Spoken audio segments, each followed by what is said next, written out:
Hello everyone, welcome to my YouTube channel favourite academy और हमारे Facebook page favourite leader talks पर आपका बहुत बहुत स्वागत है। आज हम मौजूद हैं चौधरी बारू सिंह विद्या मंदिर लावड़ में और आज हम बात करेंगे इस स्कूल के ओनर और प्रिंसिपल से। चलिए जानते हैं उनके अनुभव, उनकी सोच और शिक्षा को लेकर उनका विजन, जहाँ शिक्षा सिर्फ पढ़ाई नहीं बल्कि संस्कारों की नींव है। तो चलिए सर से बात करते हैं। नमस्कार सर।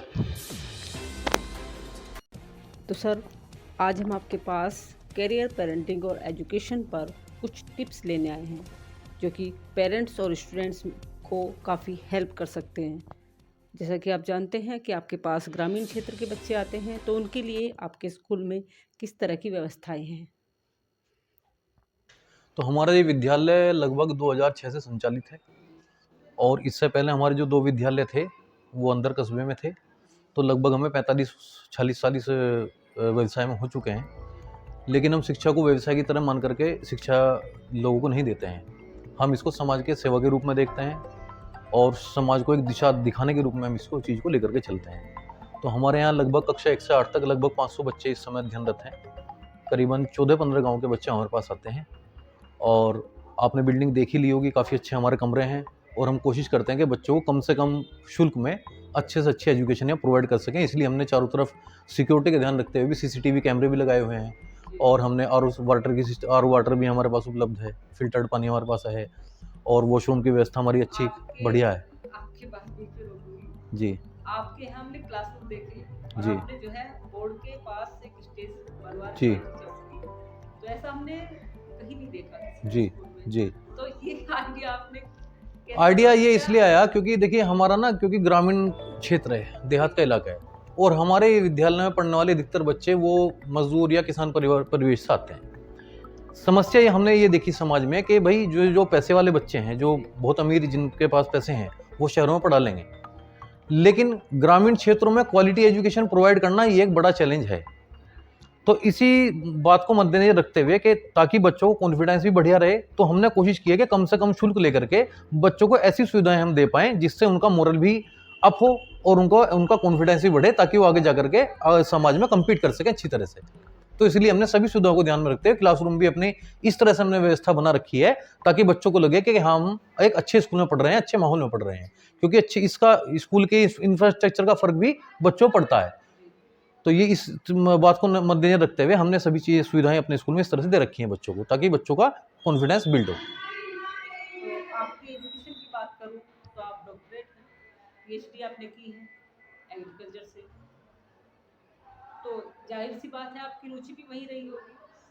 तो फिर आप इस एजुकेशन के क्षेत्र में कैसे? ये बड़ा इंटरेस्टिंग सवाल है। मेरी पीएचडी सन 2019 में पास आउट हूँ सरदार वल्लभ भाई पटेल एग्रीकल्चर यूनिवर्सिटी मोदीपुरम से और एग्रीकल्चर बायोटेक में मेरी पीएचडी है। उसके बाद मैं इस बीच में मैंने कई डिग्री कॉलेजों में काम भी किया है। डिग्री कॉलेज में मैंने जॉब भी किया है, जी असिस्टेंट प्रोफेसर मैंने काम किया है। उसके बाद सन 2015 में हमारे फादर एक्सपायर हो गए थे, तब तक मेरी पीएचडी कंप्लीट नहीं हुई थी।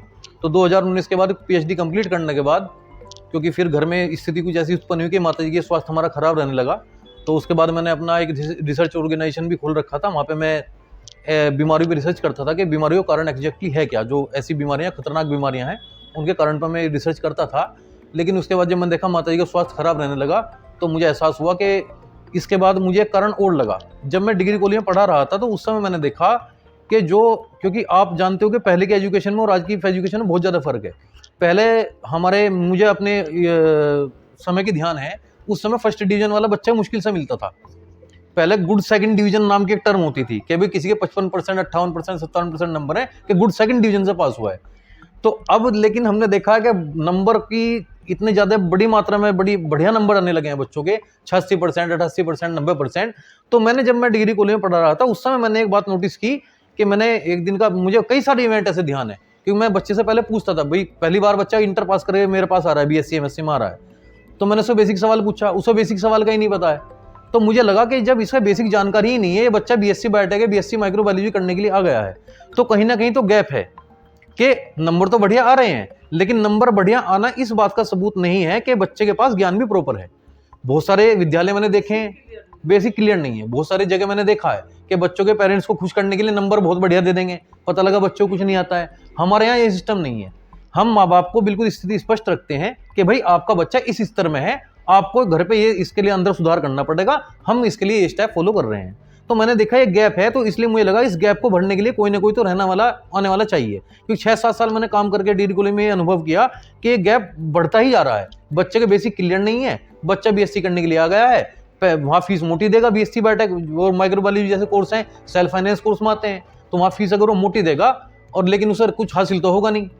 तो मुझे लगा कि हमें रूट लेवल पे काम करने की जरूरत है, तो इसलिए मैं सब कुछ छोड़ छाड़ करके मुझे लगा कि भाई मम्मी के स्वास्थ्य को ध्यान में रखते हुए और इस गैप को फिल करने के लिए, जो एजुकेशन में गैप आ रहा था, नॉलेज में गैप आ रहा था, उसको फिल करने के लिए मैं फिर से दोबारा इस स्कूल वाले क्षेत्र में दोबारा अपने संभाल लिया मैंने काम। तो आप उस वक्त की बात कर रहे हैं जब रूट सेकंड डिवीजन जी फर्स्ट डिवीजन है थी नहीं, जी, फर्स्ट डिवीजन वाला बच्चा तो टॉपर माना जाता है। बहुत बहुत रेयर मिलता था वो भी। तो उस टाइम पे एक चीज थी बच्चों के साथ कि अगर किसी चीज पे अटक गए तो कोई बताने वाला नहीं।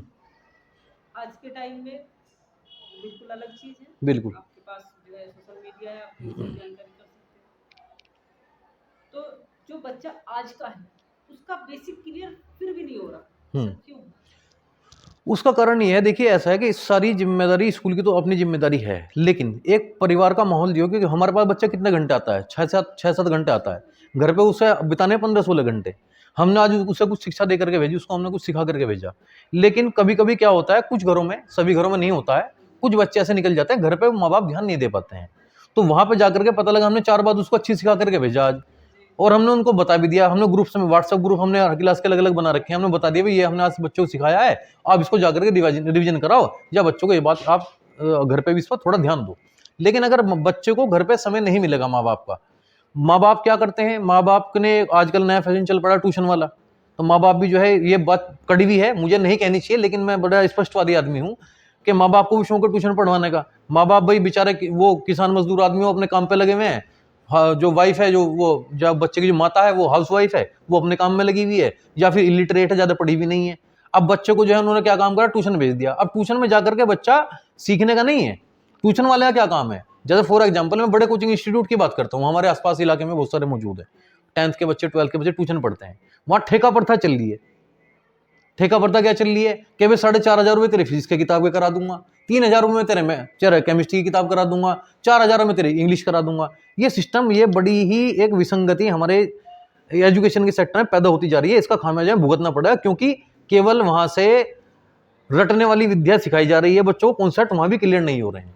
तो बच्चे को अगर अगर सर्वांगीण विकास बच्चे करना है, तो जितना बच्चा स्कूल में ध्यान दिया जा रहा है बच्चे को स्कूल में, उससे ज्यादा माँ बाप को घर पे भी ध्यान रखना पड़ेगा। कम से कम 2-4 घंटे, 2 घंटे निकाल करके बच्चे को लेकर के बैठ जाए, जो भी तुम्हें काम करना है वो हमारी आंखों के सामने बैठ करके कर ले, जो उससे कुछ सुन लिया, इतना ही बहुत है। ये गैप हमें फिल करने की आवश्यकता है। आपने अभी ट्यूशन की बात की, जी, जब अब से 10 या 15 साल पहले की बात, जी, ट्यूशन आपकी कोई चीज नहीं थी, ना कोई ट्यूशन पढ़ाने वाला था ना पढ़ने वाला। बिल्कुल। तो आपका कहने का मतलब अब ये है कि जो ट्यूशन का कॉन्सेप्ट निकल के आया है, ये स्कूल की देन है या फिर पेरेंट्स की देन है? दोनों का ही बराबर रोल है।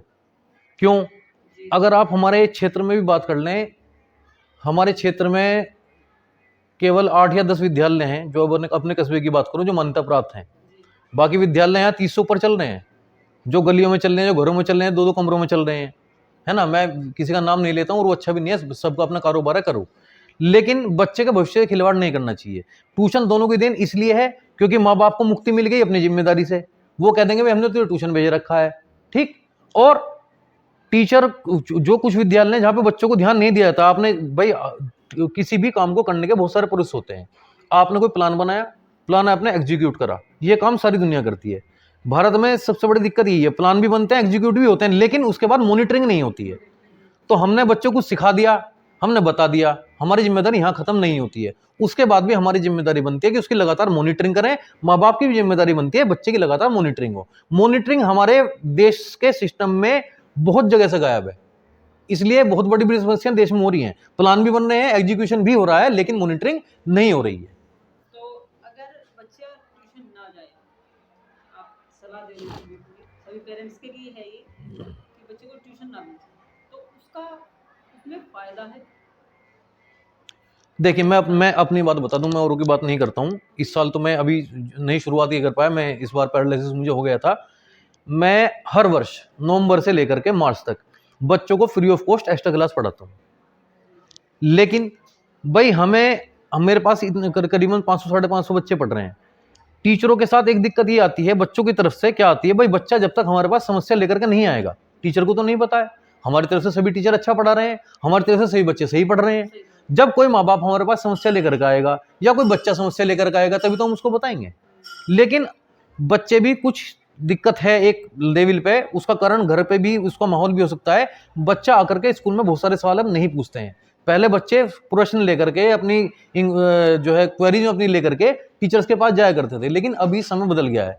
अभी बच्चे भी उतना सीरियस नहीं है पढ़ाई के लिए, और जो है माहौल भी इस तरह का नहीं मिल पा रहा है गाँव की वजह से, क्योंकि दुनिया बहुत तेजी से आगे बढ़ रही है। तो बच्चों को ये बात सीखनी पड़ेगी कि आपको अपने ऊपर ध्यान देना पड़ेगा। कट थ्रोट कंपटीशन इस समय है। अगर आप कंपटीशन में रहना चाहते हैं, आप बने रहना चाहते हैं, आप compete करना चाहते हैं, तो आपको मेहनत तो करनी पड़ेगी। इस समय कोई शॉर्टकट नहीं चलने वाला है। तो सर आप मुझे एक चीज और बताइए कि जी। जो हमारी आने वाली पीढ़ी है वो सभी अब कोशिश, बात तो यही है कि हमारे यहाँ लोग यही सोचते हैं कि जो एजुकेशन है वो सिर्फ नौकरी के लिए है। 99% लोगों के दिमाग में यही बात है कि एजुकेशन का मतलब ही ये है कि एजुकेशन अगर ली है तो नौकरी मिलनी ही चाहिए। तो अब बच्चों के साथ ये समस्या है कि जहाँ कंपटीशन है वहाँ बहुत हाई लेवल की है, और कुछ चीज़ों में बिल्कुल भी कंपटीशन नहीं है। जैसे कि मैं बात करूँ एआई की, तो आप क्या बच्चों को सलाह देना चाहेंगे कि जो आगे आप यहाँ से ये तो साक्षरता के भी ये होती है ऑलरेडी 12th तक आप पढ़ाई करके आगे किस फील्ड में जाएं? ये आपने बड़े अच्छा शब्द यूज करा। साक्षर होने में और शिक्षित होने में फर्क है। आज का जो सिस्टम एजुकेशन का हमारा बना हुआ है, हम साक्षर तो कर रहे हैं, लेकिन हमारा जो सिलेबस है, जो नीतियां हैं, वो इस तरह की हैं कि हम बच्चों को शिक्षित नहीं कर पा रहे हैं। हाँ, एआई एक नया जो फील्ड आया है, वो बड़ा इसलिए वहां पे चांसेस ज्यादा हैं, क्योंकि वहां पे आप अपनी कैपेबिलिटीज का यूज करके, अपने पोटेंशियल का यूज करके आप जितना चाहो उतना ज्यादा उसमें डीप जा सकते हो, जितना चाहो कैरियर आगे बढ़ा सकते हो। तो एआई बड़ा अच्छा कदम है, लेकिन इसके साथ साथ कुछ दुविधाएं भी हैं, क्योंकि एआई को सोचते हैं लोग जॉब खत्म हो जाएंगी। लेकिन जॉब, भाई आपने जो है एआई को अडॉप्ट करना पड़ेगा। जॉब खत्म नहीं होगी, जॉब क्रिएट होंगी। एआई ने केवल हमारा काम आसान कर दिया है। हाँ, कुछ जगह नौकरियों में खतरा आ सकता है, लेकिन एआई हमारे समय की जरूरत बनेगा। एआई का छोटा जरूर, अभी तो हम एआई कहने लगे। अभी कुछ साल पहले एक शब्द आया था स्मार्ट क्लास। स्मार्ट क्लास हमारे स्कूल में चल रही है, वो भी एआई का इनिशियल स्टेज में एआई ही था। वो टीचर ना पढ़ाए, टीवी पढ़ा लेगा, कंप्यूटर पढ़ा लेगा, वो सब एआई की देन थी। एआई को अडॉप्ट हमें करना ही पड़ेगा, और हम भी इसके लिए लगातार प्रयासरत हैं कि अपने बच्चों को आने वाले समय में जो कंपटीशन हो रहा है उसके हिसाब से हम उसको कैपेबल बनाएं और उसके लायक उनको सुटेबल हम बना करके भेजें समाज में। जैसे कि अगर मान लिया जाए ये हमारा जो ग्रामीण क्षेत्र है, यहाँ पर सबसे बड़ी समस्या पेरेंट्स की तरफ से क्या आती है, जो मतलब आप फेस करते हैं भाई? जी, एक चीज कॉमन है कि वो सारे ही पेरेंट्स को गलती कर सबसे रहे हैं। बड़ी समस्या फाइनेंशियली आती है, क्योंकि मैं आपको बताऊं, हमारे स्कूल की जो पहली और दूसरी क्लास की फीस है मात्र 250 रुपये है। तीसरी चौथी पांचवी क्लास की फीस 260 रुपये है पर महीने की, और छठी सातवीं आठवीं फीस 270 रुपये महीना है। ये फीस भी हमने पिछले साल 20 रुपये बढ़ाई है, इससे पिछले साल तक 20 रुपये कम थे। लेकिन समस्या क्या आती है, इतनी कम फीस के बावजूद भी कुछ पेरेंट्स ऐसे हैं जो फीस देने में दिक्कत करते हैं। बहुत सारे तो कहते हैं कि 20 रुपये बढ़ा दिए साल के, भाई 20 का मतलब 240 रुपये साल के बढ़े, है ना। तो ये समस्या आती है, फाइनेंशियली बहुत ज़्यादा सपोर्ट यहाँ नहीं है। इस स्कूल की अगर हम बात करूँ, हमें यहाँ से कुछ नहीं बचता है, हमारा मेन खर्चा खेती से निकलता है। यहाँ से तो जितनी इनकम हमारी होती है वो सारी की सारी स्कूल में लग जाती है। महंगाई का ज़माना है, अगर आप मैं एक जोड़ी आज बच्चों की बैठने की सीट और वो बैग रखने वाली बेंच बनवाने लगूँ, 4000 रुपये की पड़ रही है। फीस में ले रहा हूँ 240 250 रुपये, और उस है ना, पेरेंट्स को जो है ये है कि हमें कमाई बहुत ज़्यादा है। इसमें आप खुद ही पेरेंट्स इस बात का अंदाजा लगा के देखेंगे, 240 260 270 रुपये में मुझे क्या ही कमाई हो रही होगी, जिसमें कि मैंने स्टाफ भी प्रॉपर रख रखा है। मैंने ये काम नहीं कर रखा कि 3 क्लास एक जगह बैठा दिए हैं और वहाँ एक टीचर छोड़ दिया मैंने। मेरे यहाँ हर समय 2 टीचर मैं एक्स्ट्रा रख के चलता हूँ, हमेशा कम से कम 2 टीचर एक्स्ट्रा रखता हूँ, और हर क्लास में अलग अलग टीचर, अलग अलग सब्जेक्ट का अलग अलग टीचर ही आपको मिलेगा। हर क्लास अलग अलग बैठी मिलेगी, हर टीचर अलग अलग कमरे में मिलेगा। ऐसे नहीं कोई बात 3-4 क्लास एक साथ जोड़ ली तो मैंने वहाँ पे टीचर छोड़ दिया है, ये काम नहीं है। लेकिन माँ बाप से मैं उम्मीद करता हूँ यहाँ हमें थोड़ा सपोर्ट की आवश्यकता है। इतनी मोटी फीस नहीं है, क्योंकि भाई जब बच्चा आपका यहाँ से, चलो आपने देहात से इंटर भी कर ली, आप चलो 8वीं पास करके मेरे पास चले गए, आपने इंटर भी यहीं से आसपास से कर ली, लेकिन जब आप बीएससी में जाएंगे, सेल्फ फाइनेंस कोर्स में जाएंगे, वहाँ 24,000 रुपये साल की फीस है, 48,000 रुपये साल की फीस है। बीटेक में चले जाओ 60-70 हज़ार रुपये साल की फीस है। तो वहाँ तो आपको झेलना पड़ेगा। तो लेकिन अगर बात वही है कि अगर आप जो है अच्छा चाहते हैं तो भैया थोड़ा बहुत पैसा तो इतना तो आपको करना ही पड़ेगा, क्योंकि हम तो एज ए समाज सेवा इसको लेकर के चल रहे हैं। तो इसमें भी थोड़ा सपोर्ट अगर हमें नहीं मिलेगा तो हम इसको जो है इसमें दिक्कत फिर पेश आती है। और पेरेंट्स सर की बात को आपको समझना चाहिए। ऐसा नहीं है, कोई भी संस्था, आपका घर ही नहीं चल सकता बिना पैसे के, तो ये इतनी बड़ी संस्था कैसे चलेगी? जो बातें तारमता के साथ सर ने कही हैं, उन बातों पर ध्यान दें। आपके बच्चे के भविष्य के लिए ही वो सारी बातें कही गई हैं। और ये इंटरव्यू इसलिए मैंने लिया है ताकि आपको जो कठिनाई आपकी किसी भी इसलिए आ रही है, आपको किसी भी क्षेत्र में कि भाई आप उसके बारे में जानकारी नहीं रखते, तो इसीलिए इंटरव्यू लिया जाता है। और आपके बच्चों के लिए आप इस इंटरव्यू के माध्यम से जो सर ये बातें कही हैं उन पर ध्यान दें और कोशिश करें कि आपके व्यवहार में, आपके भविष्य में आप अपने बच्चों के लिए बहुत ही अच्छे अभिभावक साबित हो सकें। इसमें मैं एक बात और जोड़ना चाहूँगा, कुछ चीज़ें मैं बताना भूल गया हूँ पेरेंट्स की जानकारी के लिए भी। इतनी कम फीस होने के बावजूद भी हमारे 25 बच्चों को उत्तर प्रदेश की राज्यपाल माननीय श्री आनंदीबेन पटेल जी ने सम्मानित किया। ओम बिरला जी से हमारे बच्चे सम्मानित होकर के आए थे। और लगभग हर साल हमारा टूर जो है एयरफोर्स के स्टेशन पे ले गए, एयरफोर्स डे पे ले गए या दिल्ली घुमाने ले गए। हम बच्चों को ऐसी जगह ले जाते हैं, पिकनिक मनाने नहीं जाते हैं कि वहाँ कूदना है फानना है। हम कुछ ऐसी जगह लेके जाएंगे, बच्चों का मनोरंजन भी साथ में हो जाए और साथ में कुछ बच्चे सीख करके वहां से बच्चों का मोरल थोड़ा अप हो कि हाँ हमें कुछ बनना है, कुछ सीखना है। ये सब चीजें हैं। तो इतनी कम फीस में हम सब प्रोवाइड कराना है। बाकी अभिभावक को अगर साथ रहेगा या उनका सपोर्ट हमें मिलता रहेगा तो सेवा इस तरह से आपकी चलती रहेगी। शानदार बातें, बहुत सुंदर बातचीत रही। और धन्यवाद आप सभी का हमें समय देने के लिए। आगे की वीडियो के लिए हमारे चैनल को सब्सक्राइब करें। वीडियो अगर अच्छी लगी, सर की बातें आपको अच्छी लगी तो वीडियो को लाइक करें और कमेंट में आपके विचारधारा सर से मैच करती है नहीं, उसके लिए भी कमेंट जरूर। धन्यवाद। नमस्कार।